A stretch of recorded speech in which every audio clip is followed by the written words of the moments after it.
Blessings everyone, and welcome to the new series on my channel called Bedtime Scaries. Today we're going to kick off this series by talking about 9 things that homeowners found in their homes that were terrifying.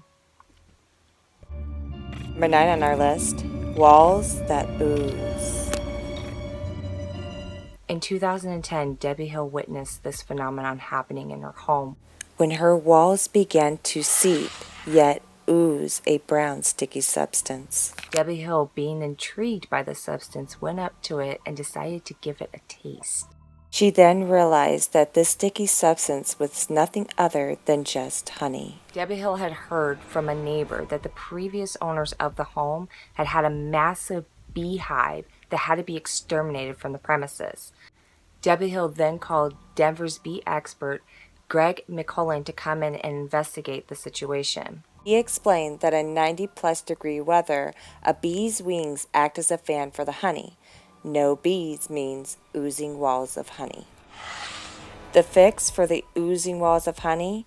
The ceiling, walls, and structure would have to be checked and repaired, costing over $40,000 and up to a year in construction. They did set up a collection fund for Miss Hill, but unfortunately the collection fund hasn't reached the amount of money that it needs to start proceeding with repairs. So to this day, poor Miss Hill still lives in the house that oozes with honey. Number 8, a toxic hidden room.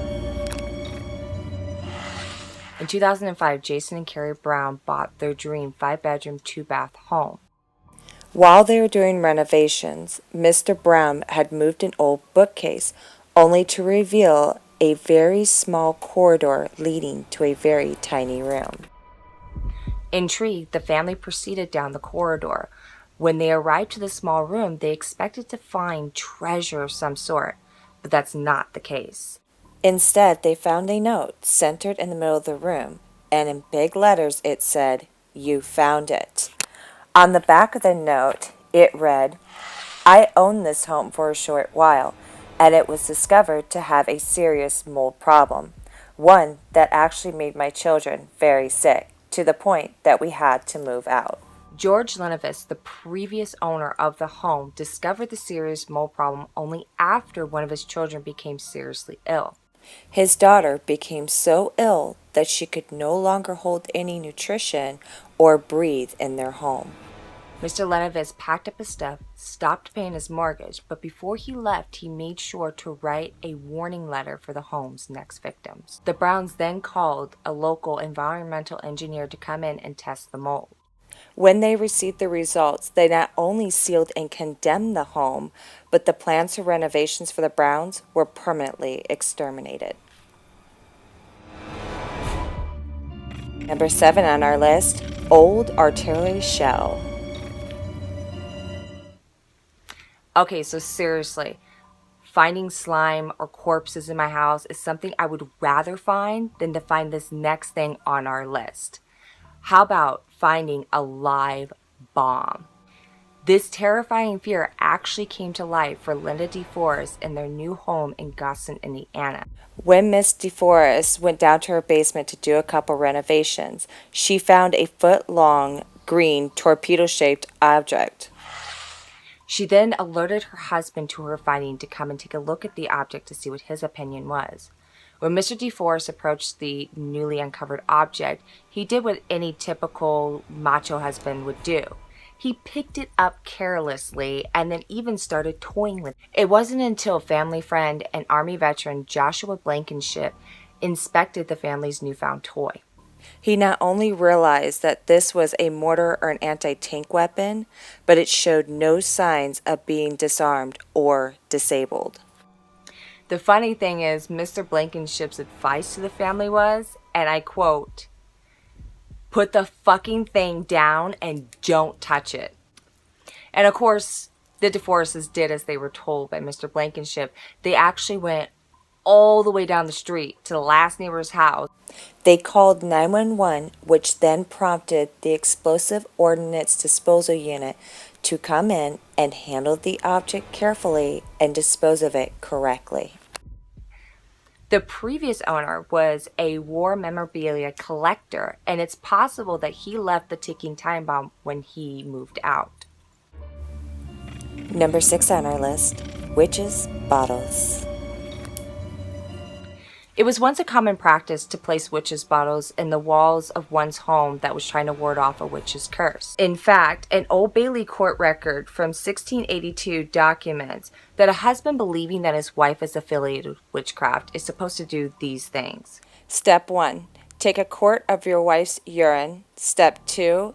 A paring of her fingernails. Step 3. A lock of her hair. And step 4. Boil them well in a pumpkin. The world's most complete witch's bottle was actually found in 2009 in Greenwich, England. CT scans and chemical analysis done by scientist Richard Cole showed that this indeed was a complete witch's bottle. Contents of the bottle include human urine, brimstone, 12 iron nails, 8 brass pens, hair, possible nail fluff, a piece of heart-shaped leather pierced by a bent nail, and 10 fingernail clippings. Although over 200 witches' bottles have been identified, all have been opened and their contents gone. However, the bottle found in Greenwich, England, not only had all of its contents, but the closure was remarkably still intact. Number 5. Old burial ground. Okay, honestly, for this one, what is the one thing that anyone can say that without a doubt your house is haunted? It's actually built on an old burial ground. You're not only pissing off one spirit, you're pissing off dozens. This is actually the case for Helen when she bought her home in Wisconsin in Jefferson County. Helen was in her basement, and when she took a shovel to plunge it into the ground, she not only picked up dirt, but a child's skull came rolling out to her feet. It turns out that her home was actually built on an old burial ground, one of the oldest in Jefferson County. Local historians and archaeologists believe that this cemetery is over 170 years old. Holy shit. That could mean that this cemetery could hold the bones of Native American Indians as well as slaves from the slavery days. The real horror began when Helen found out that because her home is now considered a historical landmark, she must first get the permission from the State Historical Society before doing further renovations. But that's not all. She also has to hire an archaeologist at $100 an hour to oversee any and all work done. Poor Helen ended up waiting 15 months, people, 15 months for the state to get off their ass and give her the permission to allow her to do this. Helen still to this day, as far as I've been able to research and find, has not been able to get the funds needed to hire the archaeologist to come in and exhume the bodies. Although some of the bodies have been removed, not all of them, and she still resides in the house today. Number 4. Mystical mummified cats. Okay, so imagine you're at my dream place, the famous witches' coven in England, and then you discover a mummified cat that has not only been sealed in a wall, it's been sealed in a wall from a 17th century cottage. This spellbinding discovery was made in 2011 at Pendle Hill, which for 400 years has been a notorious center for witchcraft. 10 people from 2 local families were executed here in 1612, as well as experts suspect that this cottage could have been home to one of the most famous witches' covens, the mysterious Molken Tower. When archaeologists were brought in to survey the area, they discovered a building from the 1600s that was hidden beneath a grass mound. When archaeologists entered the building, it contained a room that was sealed with bricks. When the room was finally accessed, the only item in the room was this perfectly preserved mummified cat. Simon Atzenwitzel, an expert on the Pendle witches, said, "It's like discovering King Tut's tomb," and that whomever decided to seal the kitty into the walls was clearly seeking protection from evil spirits. It is estimated that the poor kitty did not get sealed in the walls in 1600, but rather the 1800s. What's even more amazing is that this discovery was made just months prior to the 400th anniversary of the Pendle Witch Trials, and in the heart of which country? But I have to say, one thing is for certain. It is not every day that you find a gorgeous witch's cottage. Complete with the Mummified Cat. Number 3. Illegal Abortion Clinic. On February 2nd of 2012, William Nuff was doing renovations to his newly inherited home. While preparing the basement for renovations, one workman would make the most shocking and disgusting discovery. Hidden underneath an old examination table was a dish covered in an old cloth. Underneath that old cloth, however, were 2 jars containing 2, count them 2 people, fetuses, perfectly preserved inside. According to Mr. Nuff, his parents purchased the home in the 1950s, and his father ran a chiropractic clinic from the property. Mr. Nuff believes that the home was previously owned by 3 doctors, based on he somewhat remembers his parents talking about similar jars that they had found in the basement, plus he does remember seeing all the medical equipment that is located down there. Mr. Nuff went on to explain to the police and the reporters that, quote, I know they did medical procedures and stuff. I was told they helped a lot of ladies. Oh my God, that's your first clue right there. It was an abortion clinic. Hannibal Museum curator Lisa Marks did confirm that 3 doctors practiced in the home back in the 1900s, and that one of the doctors' names was Hopkins. Hannibal Lecter, anyone? But there is a great ending to this story. After discovering what happened at Mr. Nuff's home, the James O'Donnell Funeral Home donated a casket as well as a burial plot to give the remains a proper burial. As of today, the police have closed the case on this, but Mr. Nuff still resides in the home. Only thing I can say is, I guess the secret's out. Number 2. Mummified Baby.